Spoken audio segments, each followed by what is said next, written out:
babes. Welcome back for another episode of the Babe That's Bonkers podcast. I am so excited to be here. I am so excited to have you here.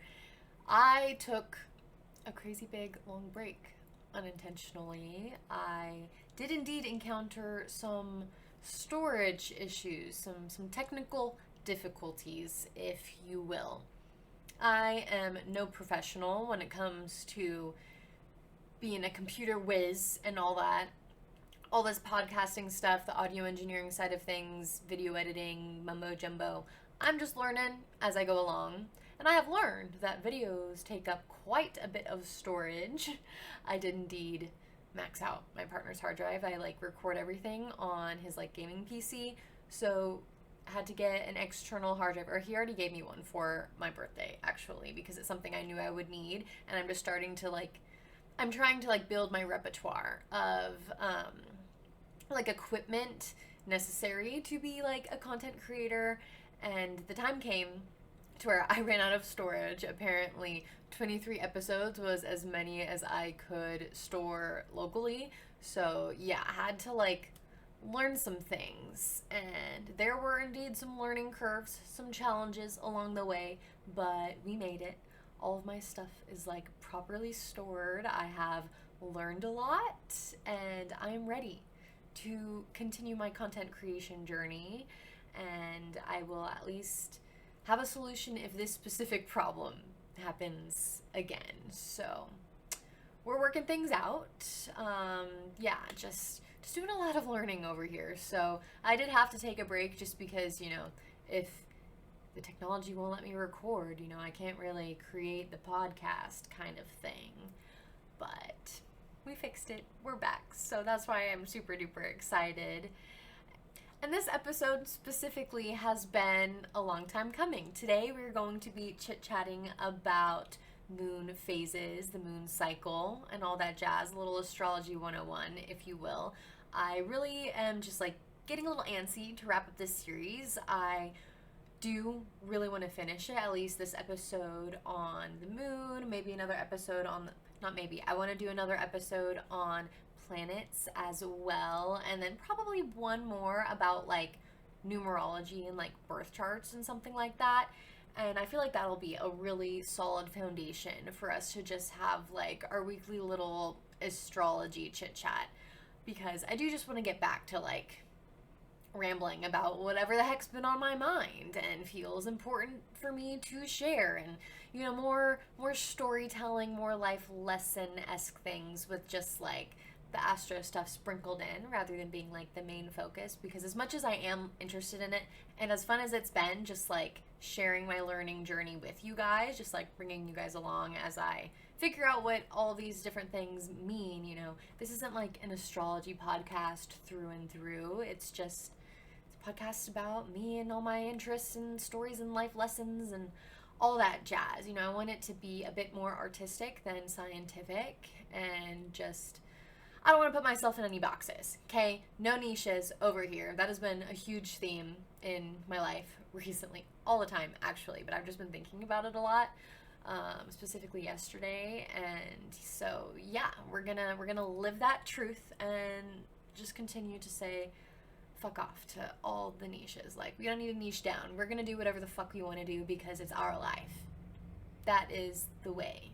Before we fully dive into things, though, there is something new I want to start introducing to the podcast, potentially on a weekly basis, but it really just depends on my planning, so we'll see how it goes. This is take one. But if you happen to read the descriptions of these episodes, I always say grab your favorite beverage and let's get cozy and all that. So I just wanted to start sharing what my favorite beverage or beverage of the day is with you guys, and just make you a part of it. Something my partner and I have been buying just a lot more recently. We have a little mini fridge that we stock with this, along with our concentrates of sorts. But we've been super into the Olippops, the probiotic sodas. We try to not buy soda to keep in the house.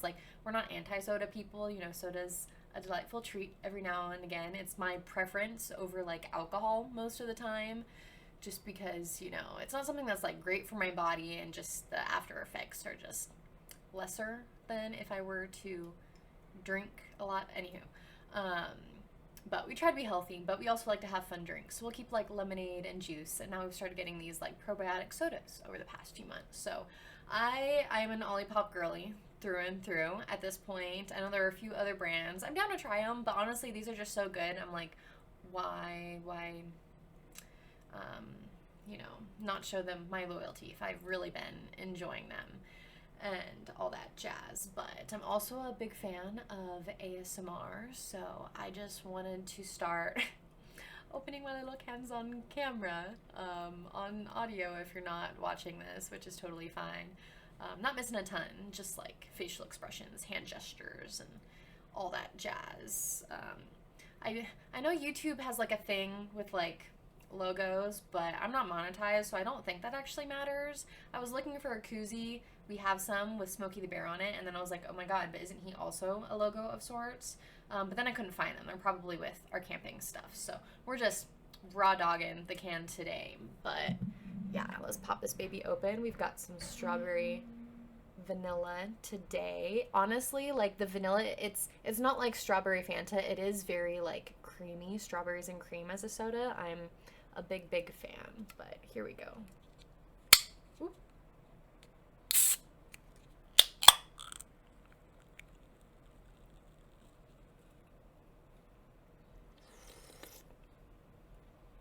That was so good. Absolutely delightful. Let me put the microphone back.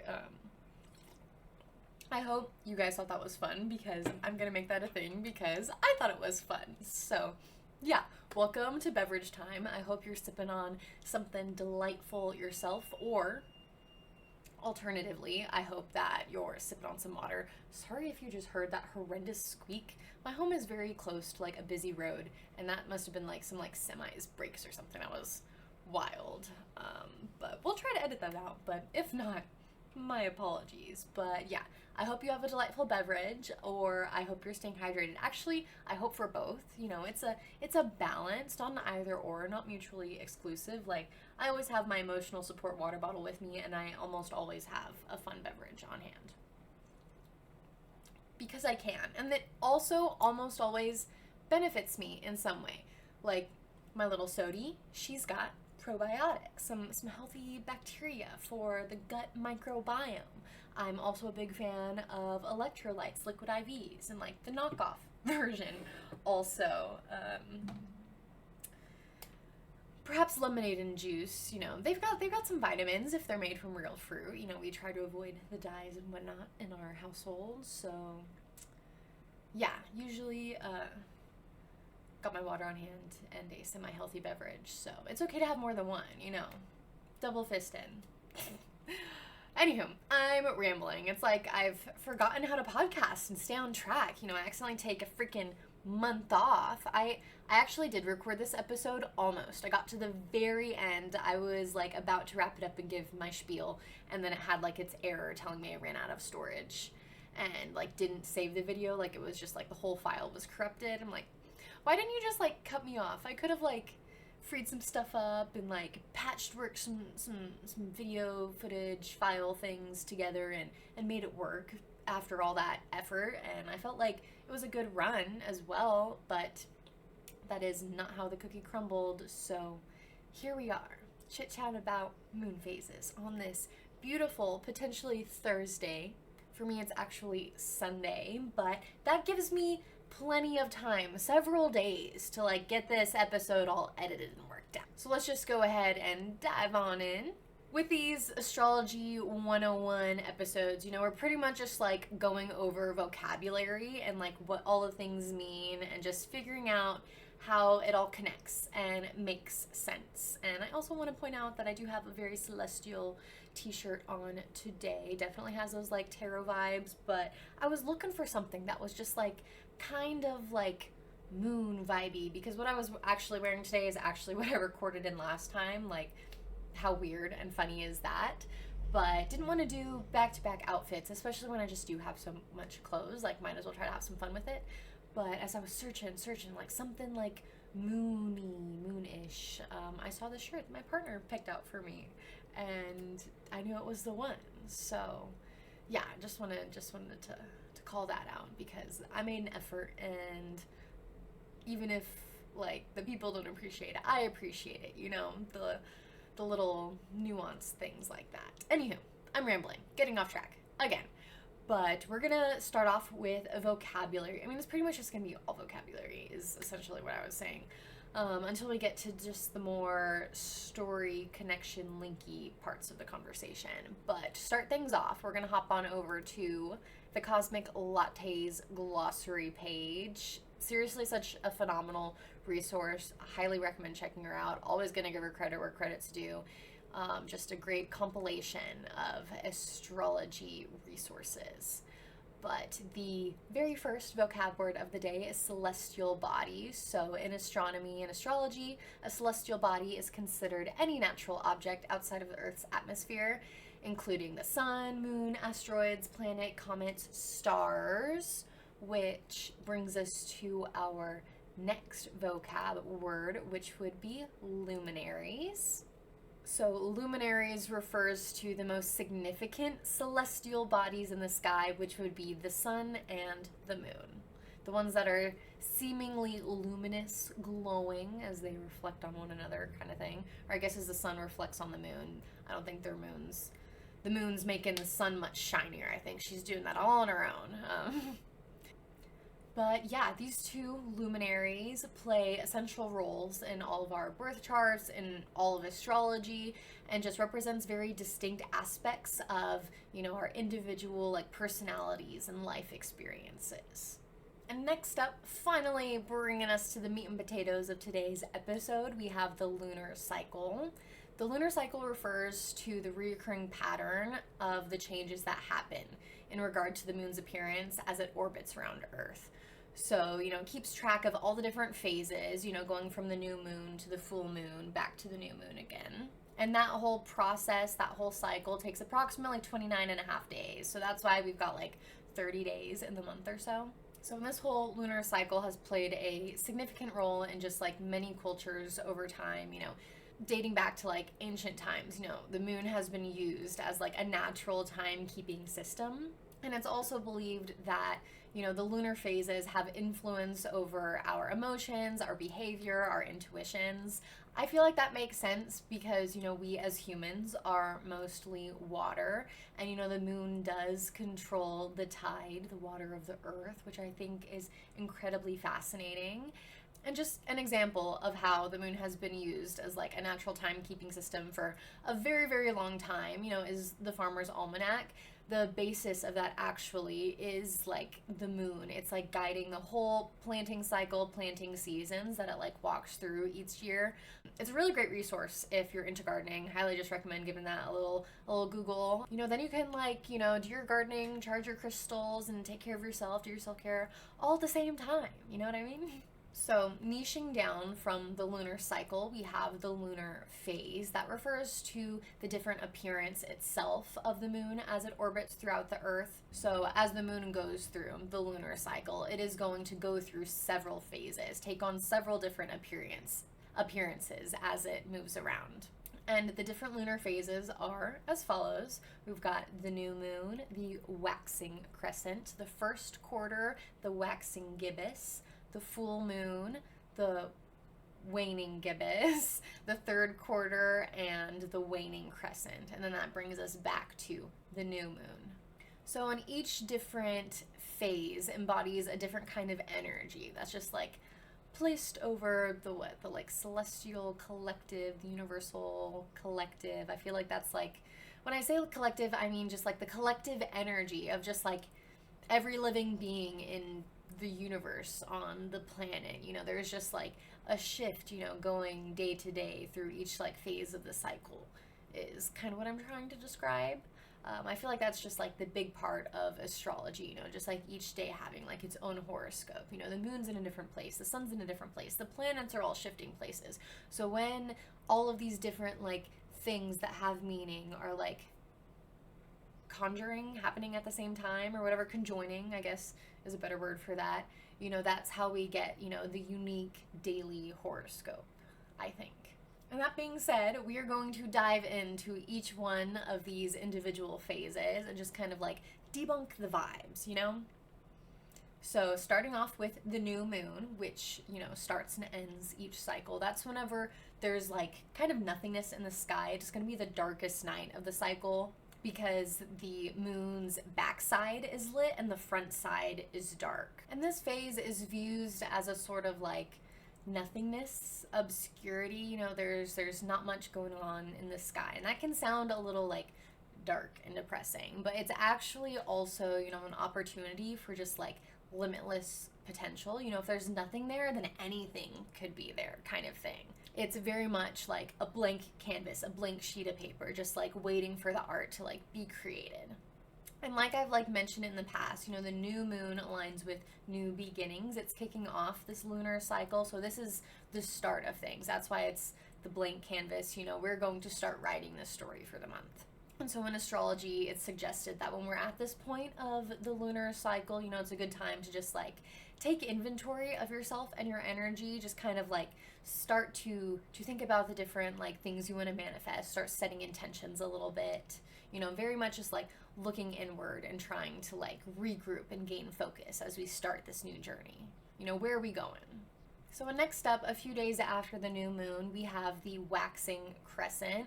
So my 7th grade science teacher, not my favorite teacher personally, but something that has like stuck with me is just whenever he was describing the moon cycles, he related it back to Karate Kid, saying it's wax on, wane off kind of thing. So whenever it's waxing, that means the moon is growing. We're going to have greater visibility. And like with that, you know, there's going to be this like continuous theme of growth as we like make our way towards the full moon. You know, it's just kind of chunked up into like different stages. So like the new moon is the start. Now we're at the waxing crescent. That is still the very like beginning of the journey, the initial stages. So we're still in a period of manifestation. We're still in a period of like planning things out and just like getting going, you know?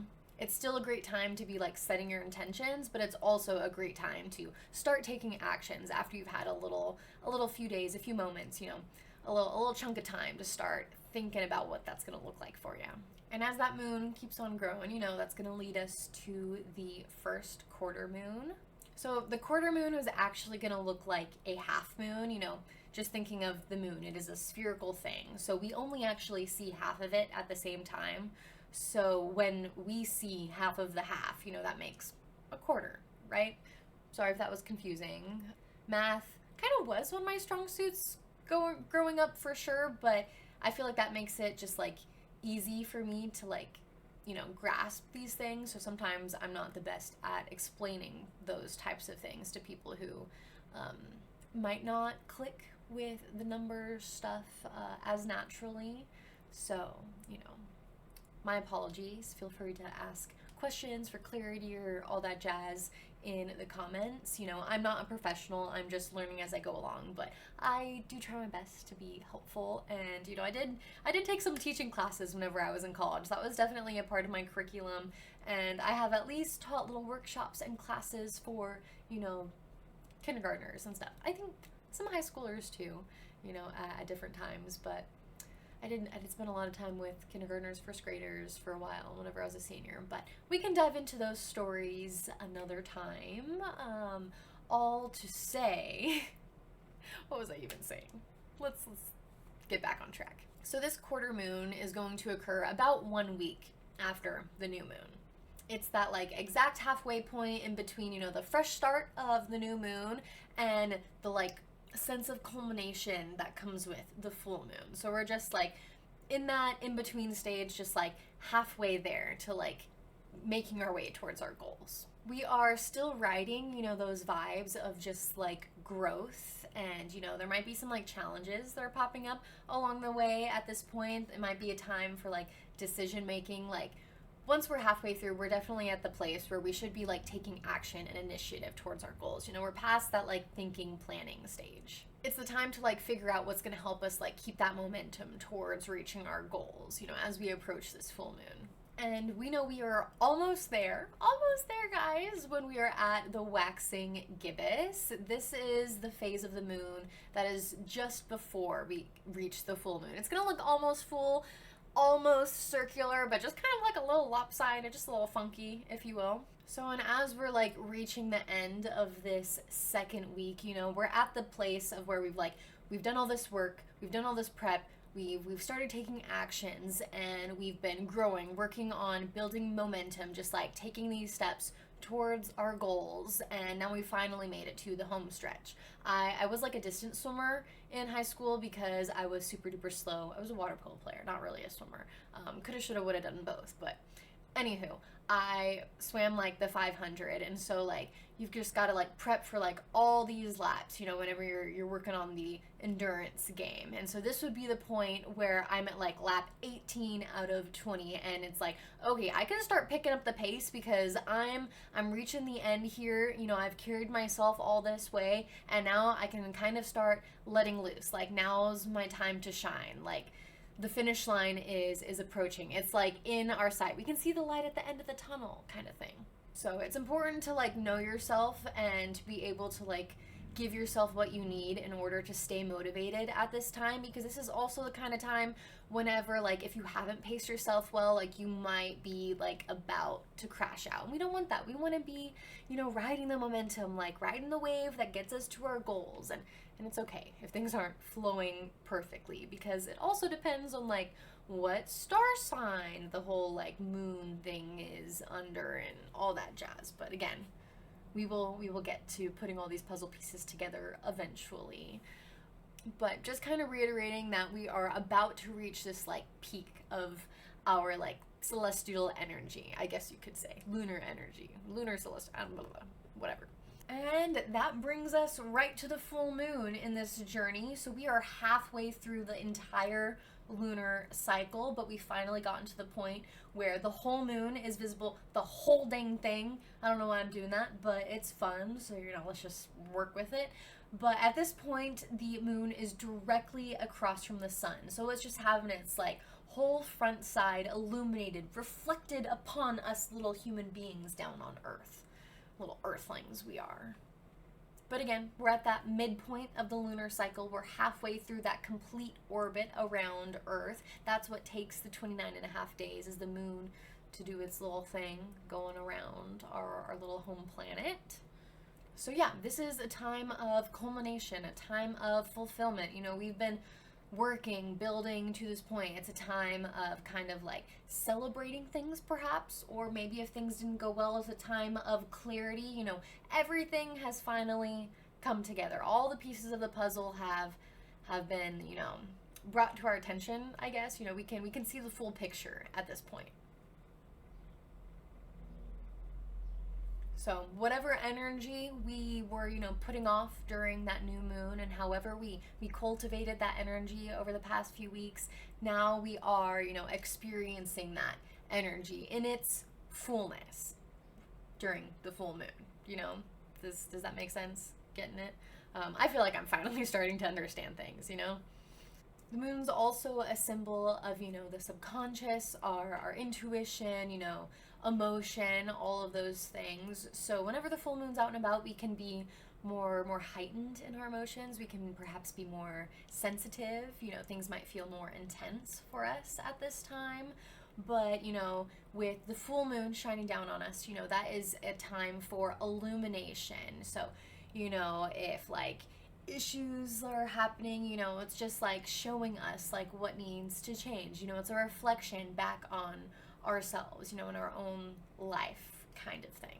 But I just think it's really cool, you know, how symbolic all of this can be, and the fact that it just like is our existence. Like, we are literally living this metaphor every day, you know?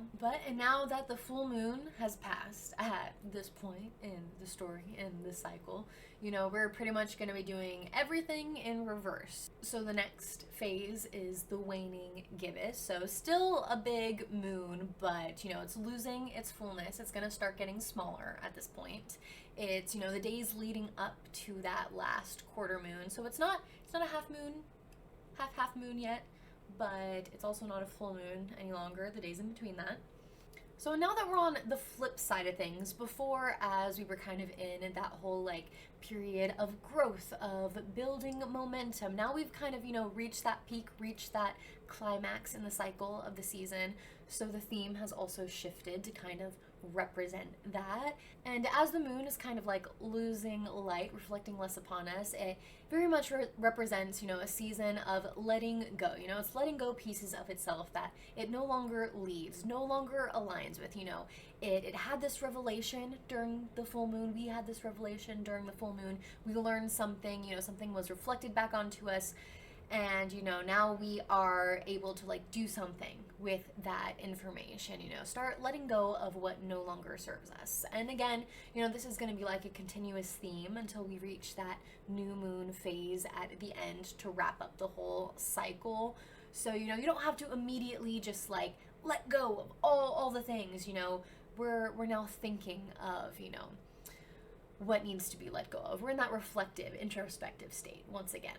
Just kind of thinking of, what narratives are we holding on to that are just like outdated for like the person that we are trying to become, what old habits can we shed that just don't align with like the best versions of ourselves. Those are really, really great questions to start asking yourself after this like full moon period as, things start like coming to a close. And now at about that 3-week mark, we finally reached that third quarter moon. So we're seeing the half of a half. It's going to be, a nice, satisfying straight line. There's not going to be a little curve to it yet.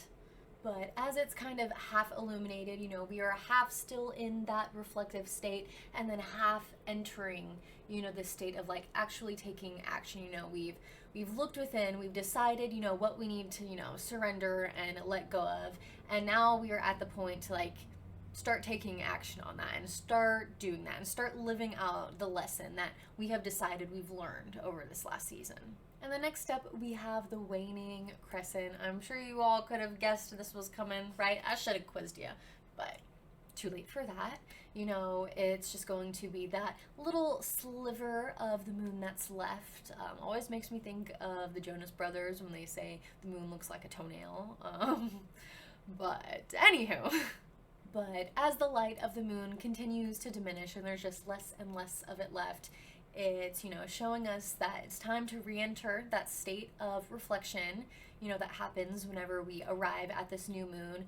And it's time to start making space for that new beginning. Like, that's why we need to let go of stuff, is because we need to make room for everything that does serve us. You know what I mean? It's about crowding out. Like, we need to make room to accept the love that we deserve by, leaving behind the things that we don't deserve, the thoughts in our head that, don't really do us any good, the way that we treat ourselves, habits that just like need to change, that don't like benefit us, that don't make us feel fully ourselves, all those things that happen in your head that make you feel like, you're put into some box and that you're not yourself and that you're misunderstood. Like, those are the things that we let go of during these times, so we can make space in order to be like fully ourselves. At least that's my take on things.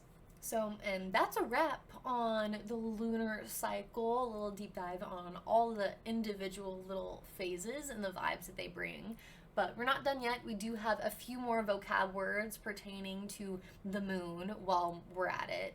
So just stick with me, and then we'll get into some more fun things. A little recess after the lesson. But next up, we have the lunar node. This is something that I've read before, and it is a little bit more on the confusing side. So just, try your best to follow along with me. But actually, because of that, I'm just going to read this verbatim. Again, this is from the Cosmic Latte, not my own thoughts.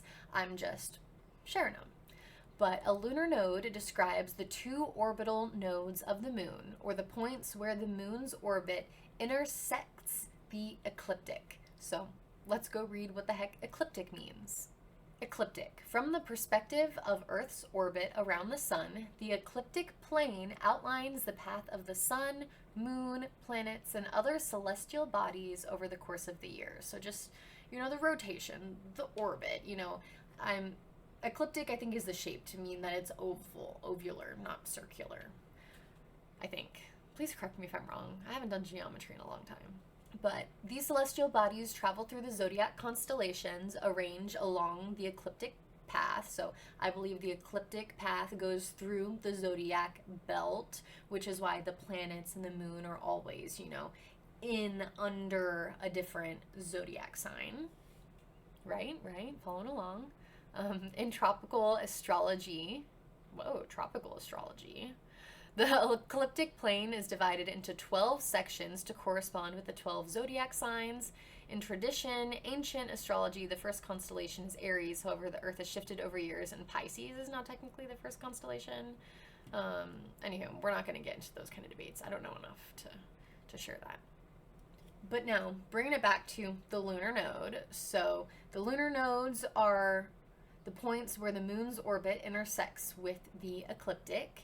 They shift positions among zodiac constellations every 18 months. In astrology, the lunar nodes reflect your past lifetimes in the south node and point to your destiny in this lifetime in the north node. So that makes sense. North looking ahead towards your future, the past looking behind you, the things that you energetically carry with you from from the energy from your ancestors, the energy from your past life. I don't know if you believe in reincarnation, but I just believe in energy in general. I think it can mean a lot of things, and I don't think anyone really fucking knows, so it is what you make it. I think that's also what magic is. It's like whatever you believe, that's what it is. So it also notes just that individuals born within the same lunar node group are here on Earth to learn the same or similar lessons. So that's interesting. So is that like the people you essentially would go to school with, the people who are like within 18 months of you, like a year and a half? I guess from like a why are we here standpoint, why was I born at like this time, that kind of answers that. I was born at the same time as my friends is because our souls were meant to live at a certain time where only at that time could we learn these lessons, kind of thing. That's an interesting thought. I like that. Then I wanted to dive into the eclipses real quick as well, because I was going to do the lunar eclipse and might as well do the solar eclipse as well, just to have them together. I feel like it's good to, kind of debunk all of the luminaries at the same time, so then we can focus solely on the planets next go round. And I feel like we kind of already got the sun with like the star signs and all that jazz, that side of things. But a lunar eclipse occurs when the sun, moon, and earth are exactly or like partially aligned, just aligned for the most part. And as a result, the earth blocks sunlight from like reaching the moon, which casts like a dark shadow over it. So, and like from an astrology spiritual perspective, lunar eclipses activate the lunar nodes or the nodes of fate. It's a good way to remember them, your fate, your past, present, future kind of thing. But it's also, known to just like illuminate our karmic path.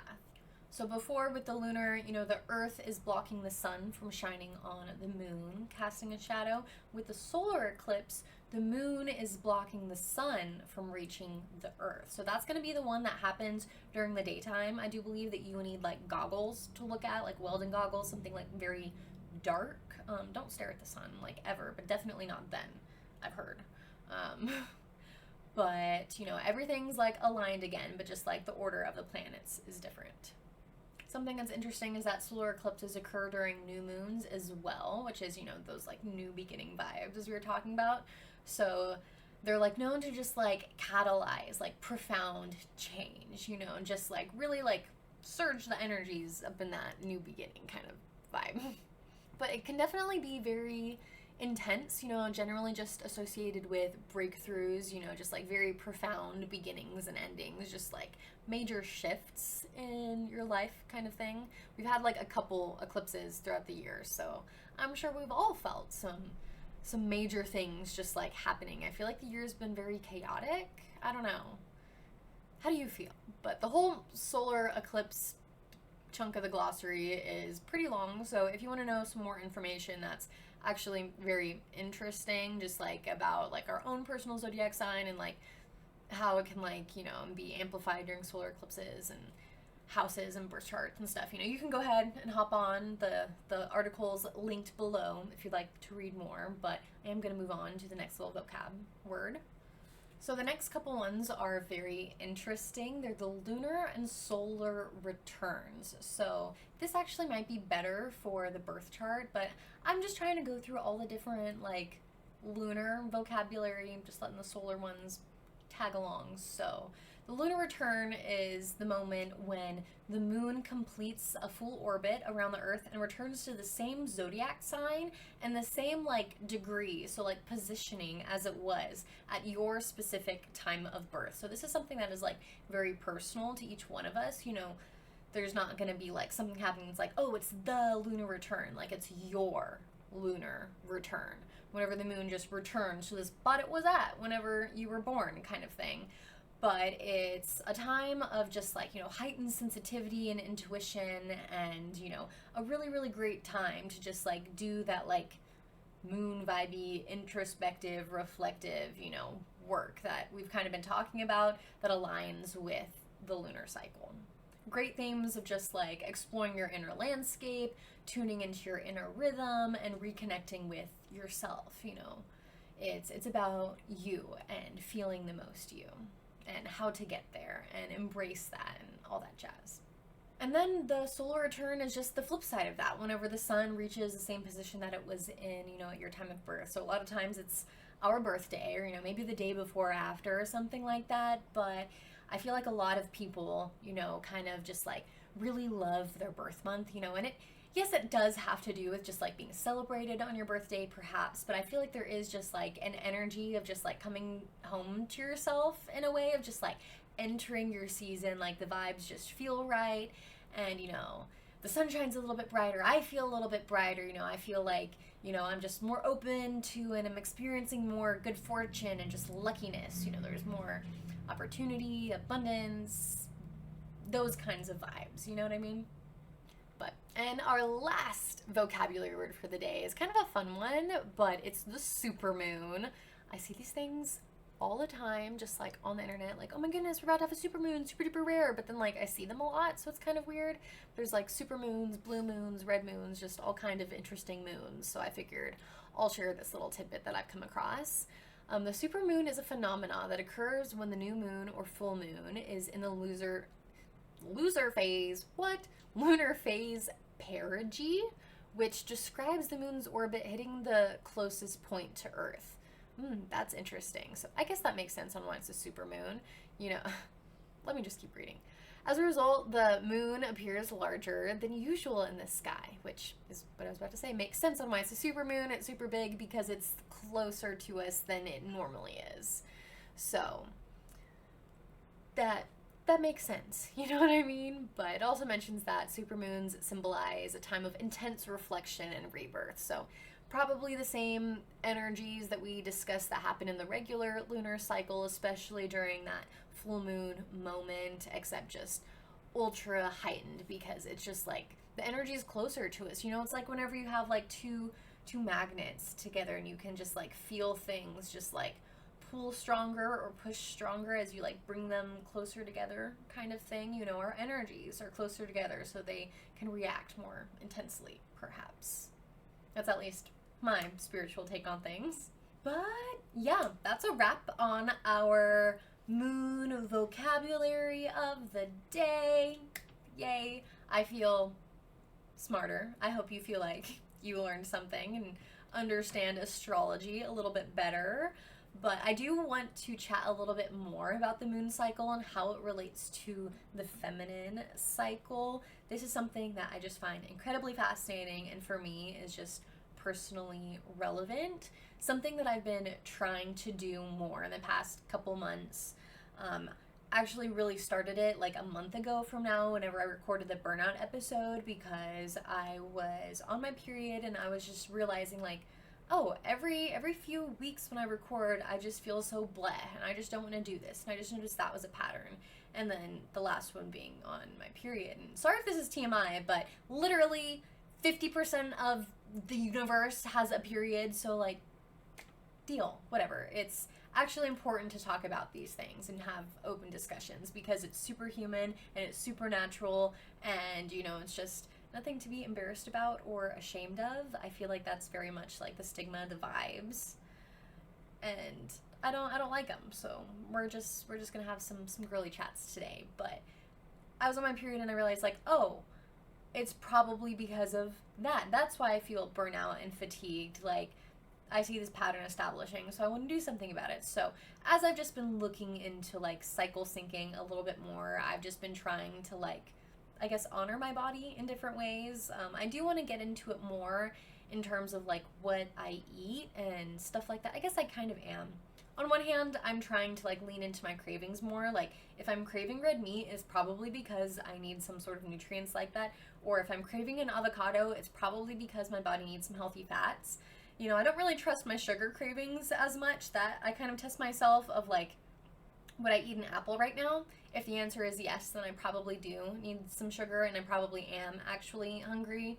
But if the answer is no to like an apple, then I'm probably not actually hungry, and it's just like my body's crave for dopamine and all the other chemicals from sugar and other addictive chemicals and all that jazz. So I am just trying to like listen to my body a lot more and just be more intuitive when it comes to like what I put in it, and also just like the energy that I'm putting out. Like, it makes sense that I feel burnout when I'm on my period because my body is burning more calories than usual, and there's just like extra things happening, and you know, it's important to rest more. Like, I've been sleeping in this weekend more now that it's a month later and I'm on my period again, and I feel super burnout again, but I'm not letting that stop me from record. I guess I didn't last time either. It was the storage issue, technical difficulties. I don't know why I've like internalized that like that's my fault, but anywho, something for me to journal about perhaps. But for the past like month, essentially, I've been trying to like work out according to my cycle. I've been like tracking it so like I can kind of like guess what season I'm in. How it kind of like lines up is like your menstrual phase, your period is like your winter. Great time for hibernation. It's a time of rest, but it's also not necessarily a time of like nothingness. I'm trying to eat more like comfort foods, but not like greasy, fast, like lazy foods. Like chicken pot pie, sure, that sounds great. Very homey, very comforty. McDonald's, not really the best option. You know what I mean? That kind of thing. And just, if I'm gonna eat some chocolate, like let's maybe have some dark chocolate instead of just like whatever candy. Just trying to be more intentional about those things. But that's kind of how I'm trying to live out this like winter season that I'm in. And I'm only working out once in my winter, like as far as like weightlifting or like, you know, intense like stretching goes. Like, I still want to move and be active. Like, I think walks are really great regularly, and just like going outside, tossing the ball for my dog, or frisbee. That's what we've been doing more. It's not an actual frisbee, just I throw it like a frisbee. So that's where the hand motion's coming from if you're watching this. And if you're listening to this, you're probably confused. But after winter, obviously, comes spring. So that's our follicular phase. And I'm trying to like plan like a couple more things. You know, I'll do 2 workouts that week. You know, that sounds like a great, you know, step up a little bit, but not too much, that kind of thing. And just like also like planning more like creative projects, not a ton, just like more, and just like ramping things up until I get to like my summer era of like ovulation. And you know, that's whenever I'm just like at my peak energy. I'm trying to like plan the most at that time. I'm trying to like make my like social plans during that time, which I found is a pickle, because it turns out for me that's around the first of the month when I pay all the bills, so I'm usually broke. So it's like cool, whenever I want to go out and like do things, I have the energy, the vibes are there. I bless you. Sorry for his little sneezes. But yeah, whenever the vibes are there for me to be social, they're not there necessarily in the finances department, because you know, gotta take care of things and all that jazz. So that's just been like a personal revelation, but perhaps interesting. And then, you know, for summer, you know, working out like 3 times that week, like 3 days of like weightlifting, you know, in addition to like swimming, or just like however much I feel like I can handle, just like allowing myself to push myself, or doing a couple workouts and like a hike. That's what we did this last time. And just like, you know, planning like a day trip at that time I thought was like really, really great. And, you know, it was really enjoyable. And, you know, then comes fall, the luteal phase, where things start to wind down a little bit, you know, doing like a couple workouts that week, you know, just you know, maybe eating less like fresh foods, kind of coming back to that like a homey, like protein hearty. I feel like during ovulation I really crave like fruits, vegetables, very like hydrating, like nutrient dense foods. I don't know. Again, I'm not really an expert in the diet side of things. I'm really only 1 month in, just kind of like getting to know myself and my energies and just like paying attention to these things. And I do feel like the information that I've received when it comes to like cycle seeking is like lining up with like what I'm experiencing, and I just think it'll be a great thing to like plan for. That way I'm not like, oh my goodness, I have so much to do, I plan so much, but I feel like energetic garbage, so I don't want to do diddly squat and I just feel so overwhelmed, so I'm just gonna like shut down kind of thing. Like, I'm trying to avoid that. I feel like that's how the burnout happens. You know, I'm trying to like respect my body and its needs and its capacity more. Like, yes, I do want to condition it to be capable of more because I have hopes and goals and dreams and all that jazz, but I also want to respect it and I don't want to push it too hard because, again, it's the only body I have, and I feel like that's how I find balance and that's how I can show it love. You know what I mean? So as I've been getting really into just like cycle syncing and all that jazz, you know, for my own personal reasons, I thought it was really great to like combine some of that with this moon cycle episode, especially because in the witchy world, which we know we're all about over here, there are some like mystical relations when it comes to the feminine cycle and the moon cycles, which we are now finally going to get into. But the red moon cycle is whenever you have your period on like a waxing or full moon. So that's going to be the time where like the moon is filling out the first half of things. And if this happens to be you, it's said that this represents, you know, women who are healers, you know, they're wise, they're often like mentors, you know, when it comes to things that they're like creatively passionate about kind of thing. Very much the kind of person to like self-actualize like their hopes and dreams in order to help others, in order to teach others. Like, they're very much the kind of person who gives in the way of like knowledge, like gives things from the mind kind of thing. Again, a lot of these people are like healers, midwives, that kind of vibe. And then on the flip side, people on the white moon cycle are people who have their period on the waning moon or the new moon. So whenever everything's like kind of disappearing, coming to the close type thing, these women are known to have very strong intuitions. You know, they're, again, both of these said they're the creative type, and I think that just goes to show that women are very innately creative, and, you know, creativity can come out especially during the time of, like, your menstrual cycle or whatever. So I think that's pretty interesting. Maybe that's what I should try, is, like, planning some, like, painting sessions versus, like, recording and editing, which feels like a little more, like, work in a way. Anywho, just some side thoughts, but white moon cycle, women who have their period on the new moon, fertile, creative, very nurturing. This is like more the caregiver type versus like the healer type. And like, yes, both are caring, both are giving, but it's in different ways, I think. You know, the red moon cycle I feel like pertained more to like people who like, you know, we're just more like scientific, logical, like a lot to do with like the intellect and the mind. And I feel like the caregiver has a lot more to do with like the heart and soul. And, you know, the red moon cycle talked about like sharing the knowledge, teaching, just like connecting with people at this time, versus the white moon cycle. It suggests, you know, a lot of people, you know, want to use this time to reflect and have a period of solitude, you know, a period of reclusion, just coming into oneself. And not that it matters, this is just where like I personally fall, and like this can definitely change. Like, our cycle can and will change based on like stress and medications and all sorts of different like life experiences. So it's not like you're like stuck being either one of these kinds of people. I just think it's just like an interesting phenomenon, you know what I mean? But I definitely personally feel like I love to like be alone. I love to create. I do feel like my intuition is very strong and I like to take care of people, but I don't really like to teach people. I don't really want to be a mentor, at least in this season of life. Like, I think I'm good at it, and like there is a lot, like a sense of fulfillment to get out of it, but I don't feel like drawn to it, if that makes sense.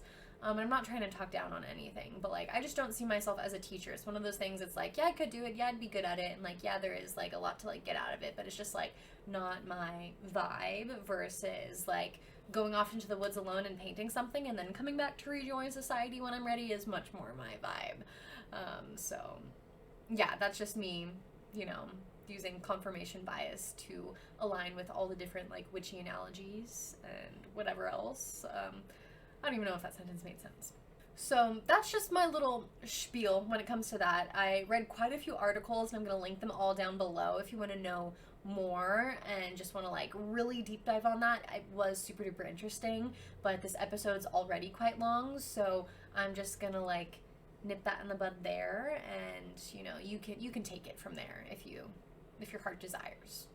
As far as like a quick little real-time astrology update goes, we recently had the full moon in Scorpio a few days ago. Honestly, almost a week ago at this point. So maybe when we go outside, we'll see that quarter moon pretty soon. That rhymed. I liked that.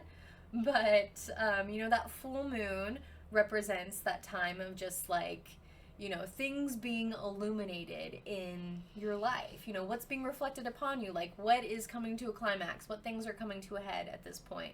You know, were you like being focused and like super intentional about like building up your goals? Or were you like me, not even paying attention at all and just letting this shit happen to you and then reading about it after the fact and being like, ah, so that's why the vibes were like that. But Scorpio is, as we've talked about in the past, in previous Astrology 101s. If you don't know, go check it out. I have one where we go over all the different zodiac signs. Scorpio is a fixed water sign. If you don't know what that means, that episode will teach you. But Scorpio has a lot to do with like the art of alchemy. You know, it's a very like transitional, like how do we transform into like the next version of ourselves kind of sign.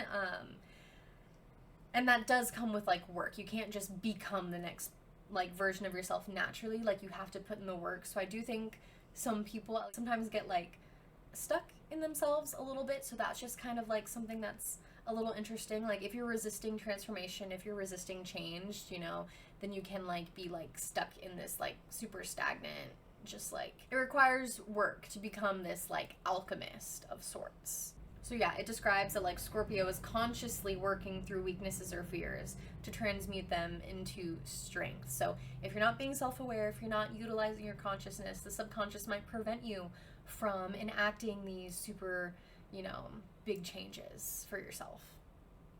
And then when you put it all together, the full moon in Scorpio, we've got just like a powerful time to share yourself and your work with the world and just like see things come together in meaningful ways, you know, perhaps socially. Just a time of like trusting the unknown, letting whatever be, you know, embracing like some magnetic energy, just like attracting what's meant for you, you know, leaving the rest up to the universe kind of thing. But also like taking action. Like if you have goals, if you have things you want, like act like it, make choices that act like it kind of thing.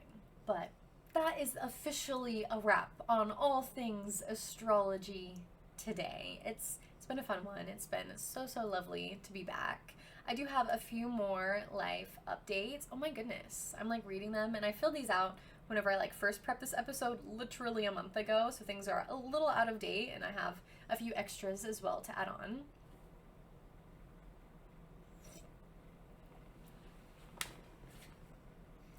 But something I was doing, like when I was trying to record this episode originally, was just kind of doing some more like homey baking. Like Easter time was upon us, kind of sort of. My partner and I both worked. We often work on holidays. So we like to just like pick our next like day off together and like make that our holiday kind of thing. I don't think I've like talked about this. So like we did like a cute little Easter egg hunt for each other. And that was actually really fun. I'm just a big fan of a scavenger hunt, and I'm so happy my partner did it with me. Thought it was kind of childish at first, but then after I forced him to do it, he was like, okay, that was fun. And I'm big on making the memories, you know? Let's be silly and goofy, because we only have one life to live. Why fucking not, you know? And for that, I decided to cook some like more homey food. I've just been feeling a little homesick these days, and so I decided to make some sopas. It's a traditional Portuguese dish. Growing up, I participated in a lot of Portuguese festas in California, especially Central California. There's a pretty significant population of Portuguese people, and they try their best to like stay in touch with their cultures. And essentially, on the weekends, we'll have a religious celebration to honor, you know, perhaps like the Holy Spirit or the Virgin Mary or Saint Anthony or another Catholic saint. The Portuguese people are often Catholic. At least that's just how it was growing up, okay? But everyone makes their own decisions nowadays. But besides the point is they were wonderful celebrations, tons of memories made at them, and at all of them they served like the same food. It's kind of like, I want to say like poor people food, just because like you don't have to like pay to eat at these things. It's something that's for the community where a bunch of people just come together and they get to eat together kind of thing. It's like donation based sometimes, but essentially sopas is just like a bunch of meat, like chuck stew meat, beef, cabbage. Sometimes they'll throw carrots and potatoes in there. I didn't this time. I might next time for some pizzazz. But it's really just like meat, cabbage, the juice, which is the best part. So good. Just like a beautiful, brilliant, flavorful broth, and bread. French bread, usually day old. Stale is ideal. To just like chop it up, and you like make your plate, you put your bread out, you pour the juice on top to get the bread all nice and soggy. And that sounds kind of gross, but it's delicious. Like, makes me so happy. And it was a beautiful meal. I think I did a pretty good job of making it taste pretty similar to the ones that I had like eaten growing up, which was very challenging, working off of like recipes from the internet. Last time I went home, my grandma's recipe book was nowhere to be found. I don't even think she had a sopa's recipe though. Who knows? Maybe. Who knows? But so I was just kind of like tweaking things, going based off of like smells, and it was honestly like a really fun experience. I do love just getting to bust out the Dutch oven, the cast iron, to do some home cooking, and just, it feels right. It feels vibey, very cozy. I also made fillage, which are like Portuguese donuts. I swear, most cultures have some sort of fried dough covered in sugar, and this was ours. So I made some of those, and they turned out really great. There was a little bit of a yeast snafu. The yeast I had was expired in like a jar, and I tried to like use it anyways, and it just wasn't working. And I had some like packet yeast, and that was also expired. It was like older than the jarred yeast, but it was actually more lively when I like tried that one. But both of them are kind of bunk. So my partner was lovely. He went to the store and got some fresh yeast for me, and it made the world of a difference. And I actually made like a couple rounds. It was like a test round and like a really big batch, because again, I was working from recipes off of the internet, and I expected the first one to be bigger than it was, but it all worked out in the end because I really wanted to make some for my coworkers, and I was able to plan it so I could do it like right before I went into work, and then I got to give it to him fresh, because something my dad always like went on and on about was just like, they're always best the first day, and then after that they're kind of whatever. And he's just so right. Like, they're good. They're not bad. They're still fried dough covered in sugar. How can you go wrong? But there's just like that pillowy, delightfully softness in the beginning when they're still like hot and warm. It was just so beautiful, and I'm just really glad I got to share that with my partner. Those are things that I had never cooked for him before, and were just like really significant parts of like my cultural upbringing, and it just made me feel so at home, and it was just delicious at the end of the day. Enjoyed it so thoroughly. And even though I ate lunch right before this, had a little made some like avocado egg salad on toast. Nice healthy balance of protein and fats before this. But now that I've been talking about sopas, that just sounds so good for dinner. But nay, I am making taco salad. Again, another one of my grandma's recipes. I need to call her after this. That's what I'm gonna do. Call your grandma or your grandpa or your person, whoever's on your heart. Give them a ring. But she used to make this like taco salad with Catalina dressing, and I think Doritos. I'm at least using Doritos. It would probably be healthier with just regular tortilla chips, but meh, we're going at it. It's gonna be filled with, you know, some nice lean ground beef and, you know, a bunch of fresh vegetables. So like, we can throw a few Doritos and some sweet sauce in there. And again, I'm really just looking for that taste of home, and I've eaten really healthy the rest of the day, so I feel like having like little bits of like processed food or sugar or just things that aren't like the best, like it's okay. Like it's all about balance. It's all about everything in moderation. Like I am probably the healthiest I've ever been for the most part in my life. Like since I've lived in this house. Every other house I've lived in, I've not been the healthiest version of myself. I've maybe been stronger, but not the healthiest version. And I'm really proud of who I am today because I feel good in my body. I eat lots of healthy food, but then I also eat whatever the fuck I want outside of that. Like if I want to eat Oreos, I eat Oreos. If I want soda, I drink soda. If I want ice cream, I eat ice cream. And, you know, I've just like allowed myself that wiggle room, and I feel like that's just a huge part of enjoying life. Like, yeah, discipline can be great in so many ways, but again, I'm very much on a you only live one life kick these days. So why not just eat the ice cream? Like, don't eat a whole carton every day, but like, you can have a little serving. Like, it's okay. It's all right, you know? The next little life update I had from last month was just working on some plein air preparations. I believe that's French for painting outside. I have just been wanting to like compile a little kit. I think I've talked about it before, and it is close to being ready. I really just need like an easel to set up and like a new sketchbook, but I have like a tin that fits like all of my like pencils and markers or whatever else I want to bring. Probably oil pastels, paints, brushes, who knows. It's like a Pokemon lunchbox that I'm reusing, which I think is so fun. But I just really want to start going out into nature and like painting or going outside to the park or just doing whatever. Like I have lots of goals and lots of to-dos on the brain in the art department of just like like building up my skills, my repertoire, portfolio, whatever you want to call it, and then B, just like enjoying it and making the memories and just like doing the thing, you know what I mean? And I just think it's funny that it's like in my soul, it's like I just want to paint outside, and then I like look it up and I'm like, oh, this actually has like a really fancy French name, like ooh la la, you know, we're fancy artists these days with fancy words and phrases. And I don't know, I think it's goofy, but I really do want to do it more, and it's just one of those things, like I gotta be patient and I just have to actually put in the work to, like, I need to be patient, but I need to take the steps to like do the thing, you know what I mean? Like action has to be there along with the plans, you know? So that is something that's still in the works. I guess it's still a fresh update if I haven't really made much progress since I last wrote it in the notes, but that has just been like heavily weighing on the brain, especially since, you know, the weather is just like gotten warm. I want to be outside more, and like we have had some hot days here in Arizona, but it has not been that excruciatingly hot yet. So I've really been enjoying that for sure. I know my dog has as well. That's something I'm just like a little anxious about. Is she's my outside girl, so she loves her time outside. When it gets too hot, I have to bring her in. I can't just like torture her and let her bake. So she might be a night guard girly for the summertime when it gets toasty, but right now everything is still lovely and manageable. So I'm grateful for that. I feel like I have so much more to say, but it's all kind of like escaping me at the moment. Maybe I'm just running out of steam talking for an hour and a half already.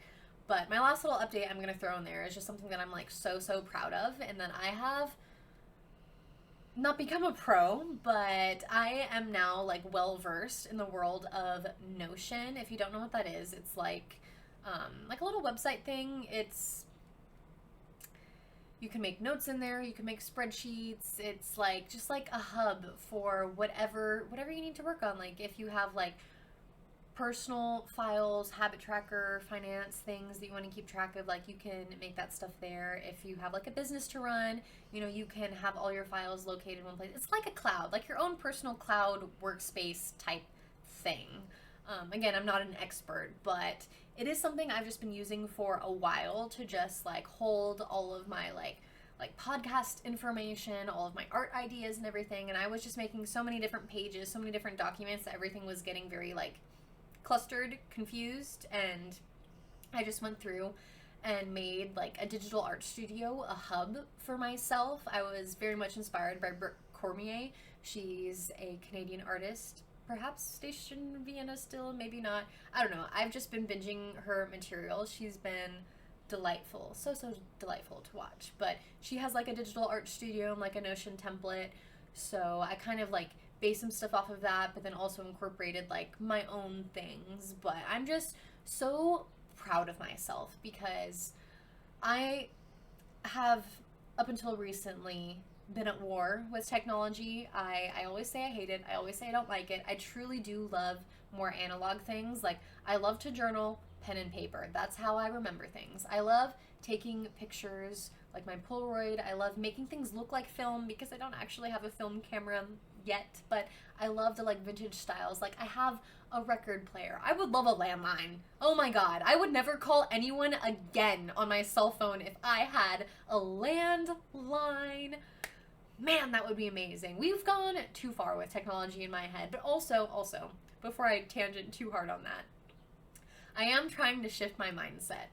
I was listening to a podcast my partner sent me, a Joe Rogan podcast, where I do want to say, if you're one of those girls that really hates on Joe Rogan, like, have you listened to him? Like, a lot of people, like, I used to hear all these things about him just being, like, you know, just, like, a classic white dude, you know, on the internet, just, like, spouting conservative bullshit or whatever, and, like, some things are definitely, like, controversial on that show, but, like, the more I listen to it, like, he's just a regular guy, and he's pretty open-minded, and it's a really great show. I've learned a lot, like, listening to the different guests he has on. He has, like, very interesting people, and it's just, the show is cool. There's a reason why it's, like, the biggest podcast. Like, don't knock it till you try it kind of thing. But I was listening to an episode with, I believe, Robert Rodriguez. He's a director, like, the guy who directed Spy Kids and a bunch of other really cool stuff. But it was just a really great listen, and something he was talking about was just, like, my whole life I hated working out, and I had a hard time just, like, doing it, but, like, I know I needed to because, you know, there are reasons why you need to exercise. You know, your muscles need to be strong in order to support your body to do certain things, kind of thing. But he was saying, he was just like, at some point, I decided to change my mind. I mean, like, instead of hating working out, he was like, I am now an athlete, and I will do what athletes do. And he's like, and since then, I haven't had as much trouble working out, and I've, like, been able to, and, like, I actually kind of enjoy it sometimes, whereas before I just never could. So I'm really trying to bring that energy to, like, my outlook on technology. Like, I've always said I hated it. I hate dealing with it. I make my partner fix shit for me all the time instead of figuring it out myself. Just because I know he knows so much and that he enjoys it, and it's very much like his realm, his world. And again, I'm changing my mind. Like, if I want to have a dang podcast, if I want to be a content creator and start creating some really cool, like, YouTube videos, like, I'm gonna have to learn how to edit, and, like, I'm gonna be spending lots of time on the computer. So, like, why am I resisting it so much? Like, just because I prefer to watch movies in a theater and look at pictures from film and write with a pen and paper doesn't mean that I also have to hate technology. Like, it is a super helpful tool, and it's given me the opportunity to, like, choose this life path I want to go down, and, like, potentially build, like, a brand for myself, and just, like, create art in different ways that people couldn't 100 years ago, and that's super fucking cool. And so I'm really trying to, like, embrace, like, I love technology. Technology allows me to do so much. I'm actually really good at it. I can do whatever I set my mind to. Like, all I have to do is try and attempt, and, like, all of my storage issues I figured out pretty much all on my own, and that's been really, really cool. And my partner, he was actually really impressed with me, and, like, doing all this stuff on Notion, like, figuring that out, because it is kind of like, it has, like, code vibes. Like, it's not like you're really writing code, but you'll do, like, slash database to, like, insert a table kind of thing, and I'm like, oh, that was very, very techie of me. And then I'll do slash call out and make a cute little, like, colorful box and put my table in it. And then I'll, like, link that table on, like, another page so I can access it elsewhere in, like, my little dashboard that I've created. And it's been really cool. When my partner saw me working on it, he thought I was, like, creating a website. And I'm like, yeah, I'm a techie gal now. And see, look at how much I'm smiling. I'm, like, bragging about it. And then, like, it has been fun to just, like, figure stuff out and challenge myself in a new way. I definitely will still hate technology and be frustrated about it, because when I'm told if I do input A, I'll get output B, and it doesn't happen, that's always going to drive me freaking bananas. Drive me bonkers, if you will. And, like, that's okay. That can rightfully, like, annoy me and make me frustrated. But that also doesn't mean I have to hate technology just because of that one thing, just because it's inconvenient and frustrating and annoying. Like, people are like that, my dogs are like that, I'm like that, and I don't hate any of those things. You know, I actually love them all very much. And and so that's just been my most recent, like, mental mind shift, if you will. Something I thought that was just worth sharing with y'all. But, yeah, if you're interested in, like, my Notion thingamabob, my little digital art studio, I'd be happy to share that. I'll wait until someone asks, though. But it is very similar to Britt Cormier's. You can also just go check out her video and all that jazz. She also has a template for sale. I'm just a poor girly, and I just, wanted to, like, cater it towards myself. I don't really like to, like, copy what other people do. I like to be inspired and, like, make my own version. So that's what I did. And it was really fun, cool little project. Also reminded me of this other quote that another artist talked about, that another artist said, that probably someone else said. And it was something along the lines of, like, all art is stolen. Like, who has an original idea these days? Like, so much is, like, inspired and, like, drawn from and taken from. Like, the whole, like, element of the muse is so, intangible. Like, how are we really able to, like, locate, the origin story for these different, like, artistic ideas? And I think the whole point is, like, it doesn't matter. Like, we just need to all embrace, like, our different takes. And I think as long as people are just, like, giving credit where credit's due, there's no harm in, building off of the art and creations that other people put out into the world, right? Like, dang, if someone took one of the pictures I took, like, photography-wise, and, like, maybe printed it out, cut that shit up, and put it in, like, a collage of theirs, and, like, made their own art piece with it, like, that would be super cool. I would not be mad at them for, like, stealing my art or whatever. Like, that's kind of, like, the vibes of what I mean, but, like, all art is stolen kind of thing. And anywho, those are just, little rants and rambles and thoughts that have just been in this nugget of mine that I decided to spit out for you. And I think that's all I've got. So to wrap things up, we're going to do some tarot reading today. I do think I actually maybe forgot to read tarot at the end of the last episode. It was my burnout episode, so I was not really, like, vibing. I was just trying really hard to be there and, like, show up for myself, because I do want to have discipline. I want to be a disciplined person, but life's hard, I have the Heart and Hands tarot deck today. My cute little black and white one.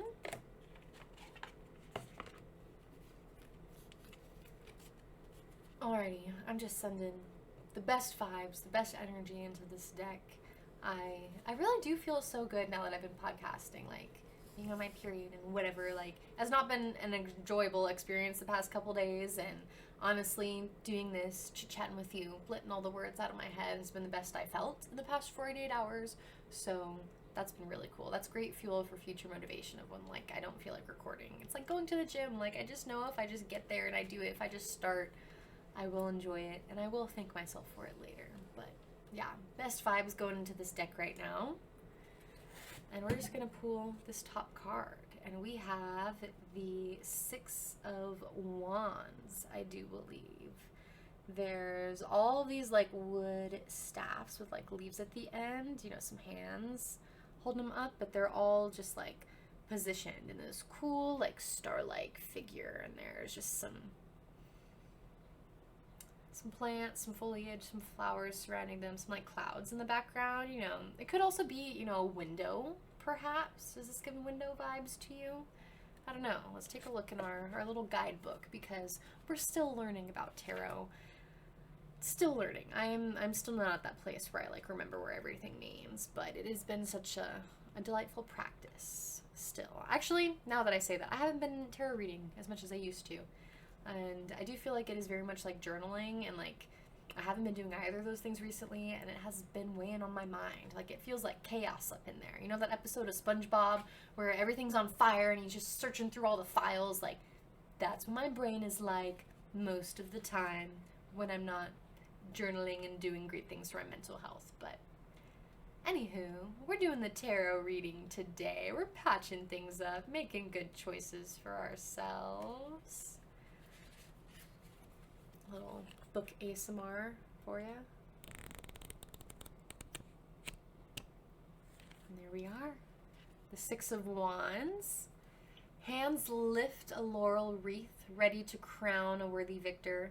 This card suggests that good news is coming. Your ambitions will be fulfilled, and your talents and achievements will be recognized. Accept your honors and be proud of what you've accomplished. Well, that's really cool. I see the wreath now. I do. Yeah, the hand's holding it up. That is very, very cool. I hope that resonated with you a little bit. I hope that you do indeed find the good fortune that is out there waiting for you. And that's it, folks. That's all I've got for y'all today. It has been great getting back into the swing of things. I definitely want to try my very hardest to be back next week. In fact, I'm going to try to record tomorrow. Getting back into the swing of things.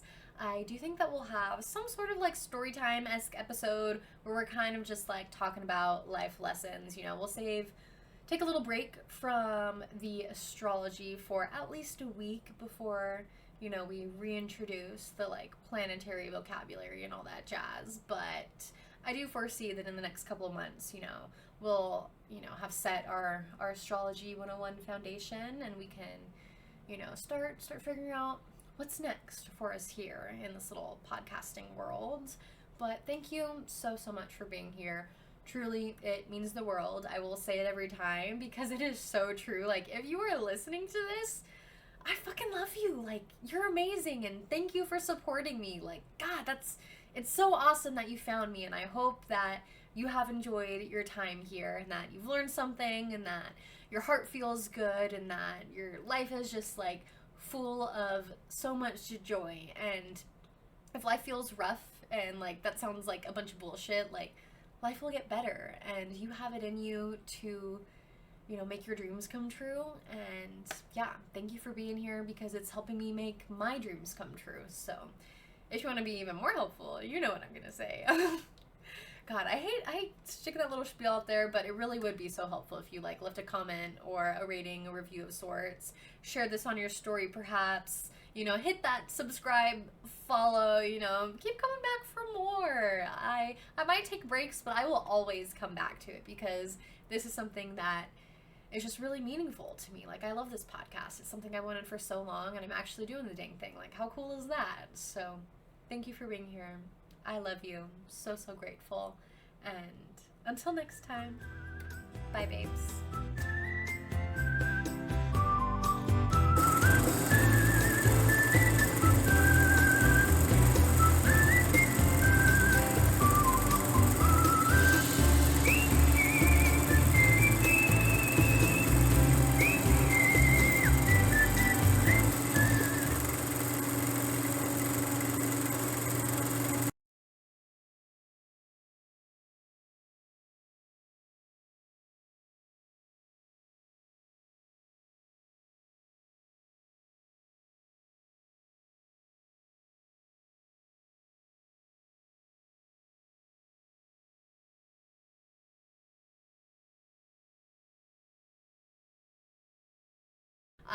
I'm an Olipop girly through and through at this point. I know there are a few other brands. I'm down to try them, but honestly, these are just so good. I'm like, why, um, you know, not show them my loyalty if I've really been enjoying them and all that jazz. But I'm also a big fan of ASMR, so I just wanted to start opening my little cans on camera, on audio if you're not watching this, which is totally fine.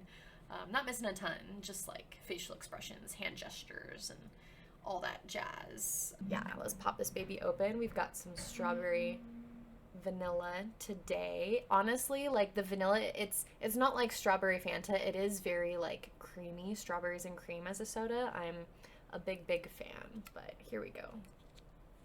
Ooh.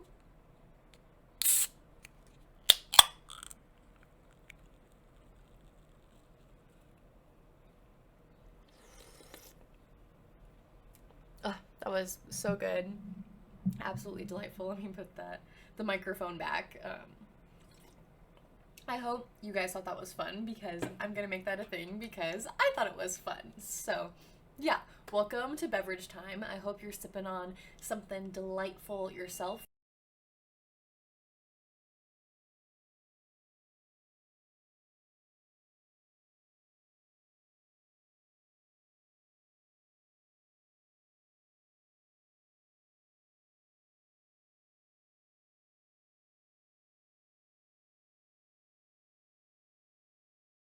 And the different lunar phases are as follows. We've got the new moon, the waxing crescent, the first quarter, the waxing gibbous, the full moon, the waning gibbous, the third quarter, and the waning crescent. And then that brings us back to the new moon.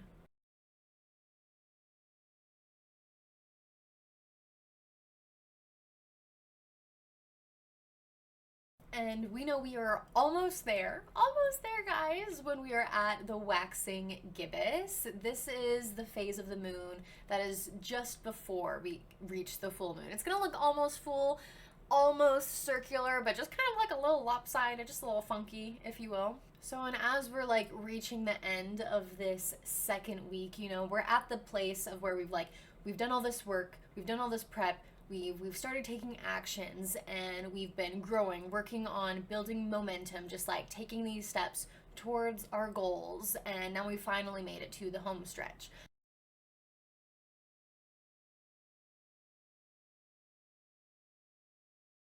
So it's important to like know yourself and be able to like give yourself what you need in order to stay motivated at this time, because this is also the kind of time whenever like if you haven't paced yourself well, like you might be like about to crash out. And we don't want that. We want to be, you know, riding the momentum, like riding the wave that gets us to our goals. And it's okay if things aren't flowing perfectly, because it also depends on like what star sign the whole like moon thing is under and all that jazz. But again, we will get to putting all these puzzle pieces together eventually.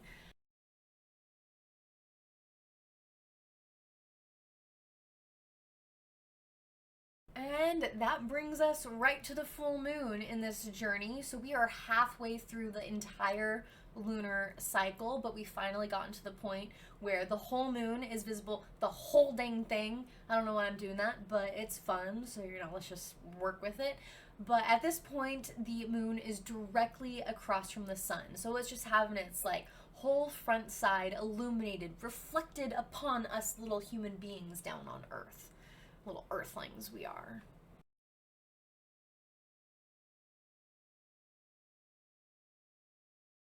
And the next step, we have the waning crescent. I'm sure you all could have guessed this was coming, right? I should have quizzed you, but too late for that. You know, it's just going to be that little sliver of the moon that's left. Always makes me think of the Jonas Brothers when they say the moon looks like a toenail. But anywho.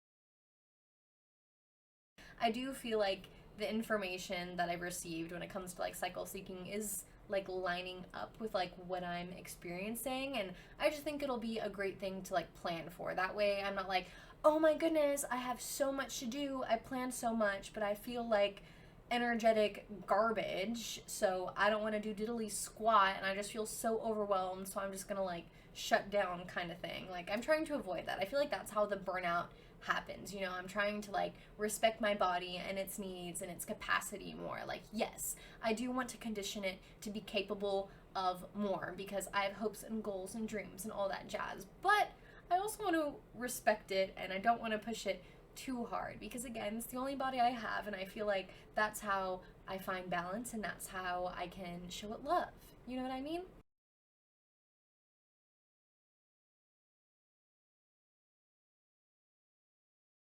As far as like a quick little real time astrology update goes, we recently had the full moon in Scorpio a few days ago. Honestly, almost a week ago at this point. So maybe when we go outside, we'll see that quarter moon pretty soon. That rhymed. I liked that. But, you know, that full moon represents that time of just like